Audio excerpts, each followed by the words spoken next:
कन्या लगन में कौन से ग्रह हमें अच्छा फल देने वाले हैं, हमारे उस भाव को अच्छा करने वाले हैं, और कौन सा भाव हमारा कन्या लगन के अनुसार हमेशा खराब फल देने वाला है। कौन से भाव इसमें कुंडली में अच्छे हैं और कौन से खराब हैं, और कन्या लगन के लिए कौन सा ग्रह अच्छा हुआ या खराब हुआ, इसको समझते हैं। तो कन्या लगन का स्वामी जो होता है वो बुध होता है, यानी कि वो लग्नेश होता है। तो लग्नेश भी है और दशमेश भी बुध है, तो ये बुध हमेशा शुभ फल करने वाला हो गया। अब दूसरा ग्रह कौन सा आया? शुक्र आया। शुक्र क्योंकि भाग्येश हो रहा है और हमारा धनेश हो रहा है यहाँ से, तो धन का स्वामी शुक्र और भाग्य को बढ़ाने वाला स्वामी शुक्र है। तो इसमें कन्या लगन में कौन सा दूसरा ग्रह अच्छा हुआ? शुक्र हुआ। अब बात कर लेते हैं कौन से खराब ग्रह। ये दो ग्रह होंगे शुभ ग्रह कहलाएंगे कन्या लगन के लिए। अब कौन से खराब फल देंगे अपनी दशा अंतर दशाओं में? क्योंकि वो उस भाव के स्वामी हो रहे हैं, इसलिए। तो इसको कैसे देखेंगे? अब जैसे मंगल है, तो मंगल 8वें भाव का स्वामी हो रहा है और तीसरे भाव का स्वामी हो रहा है, तो तीसरा और 8वां भाव शुभ नहीं माना जाता है, और यहाँ का स्वामी हो गया मंगल। लेकिन मंगल अपनी दशाओं अंतर दशाओं में इसका फल करेगा। लेकिन अगर मंगल उच्च का हो के बैठ जाए, अगर कन्या लगन की कुंडली है, अगर उसमें मंगल उच्च का होके बैठता है तो मंगल अच्छा फल करेगा। तो कन्या लगन में मंगल अगर उच्च का होगा तो कहाँ बैठेगा? यहाँ शनि के घर में बैठेगा, मकर में उच्च का होता है। तो मंगल, अब कन्या लगन के अनुसार मंगल अकारक ग्रह कहलाएगा। अब दूसरा कारक ग्रह कौन सा कहलाएगा? गुरु, क्योंकि चौथे भाव का भी स्वामी हो रहा है, 7वें का भी स्वामी हो रहा है, क्योंकि ये भी मार्केश है, और चौथा भाव, 8वां भाव और 12वां भाव अच्छा फल नहीं देते हैं, ये अच्छे भाव नहीं कहे जाते हैं। तो गुरु भी सही फल नहीं करेगा।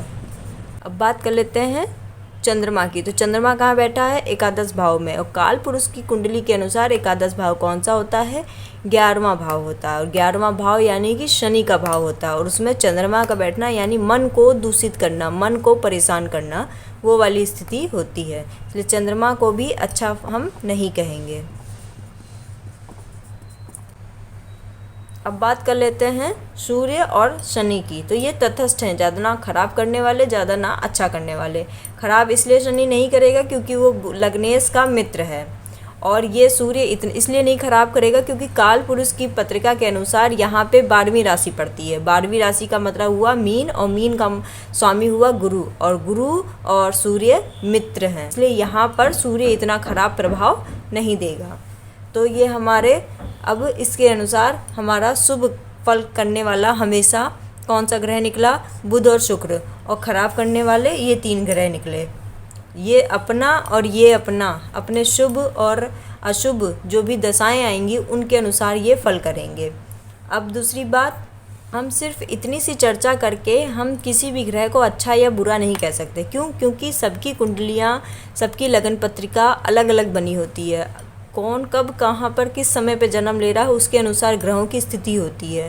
तो अब हमने तो ये कारक और अकारक ग्रह निकाल लिए हैं, लेकिन अगर ये कारक ग्रह अकारक ग्रह उच्च के होके बैठे हों, षडबल में इनका ज़्यादा प्रभाव हो, या बली होके बैठे हों, दिग्बली हो, क्योंकि ज्योतिष में सिर्फ एक नियम नहीं लागू होता है, कई नियम लागू होते हैं, तब हम उसका प्रेडिक्शन करते हैं। तो इसके लिए ये तो सिंपल सा साधारण सा एक कारक और अकारक ग्रह है कि मतलब ये जो भाव हैं इनमें जो राशियां कन्या लगन के अनुसार पड़ रही हैं उसके अनुसार उस भाव का स्वामी कैसा फल करेगा ये चीज़ है। लेकिन उस भाव का स्वामी जब पत्रिका बनेगी, किसी के जन्म तिथि के अनुसार जब पत्रिका होगी, अगर उस समय पर वो भाव, अब भाव तो ये है, मान लीजिए भाव तो खराब है मंगल का, लेकिन उच्च का होके बैठ जाए। अब भाव तो शनि का यहाँ पर अच्छा भाव में नहीं है, लेकिन शनि उच्च का होकर के यहाँ बैठ जाए, धनेश के साथ बैठ जाए और शुक्र के घर में बैठ जाएगा तो वो अच्छा फल करेगा। ये तो पत्रिका के अनुसार है कि कौन सा ग्रह कब अच्छा फल देगा और कौन सा अच्छा फल नहीं देगा। ये सिर्फ एक कन्या लगन के चार्ट के अनुसार कारक और अकारक ग्रह हैं।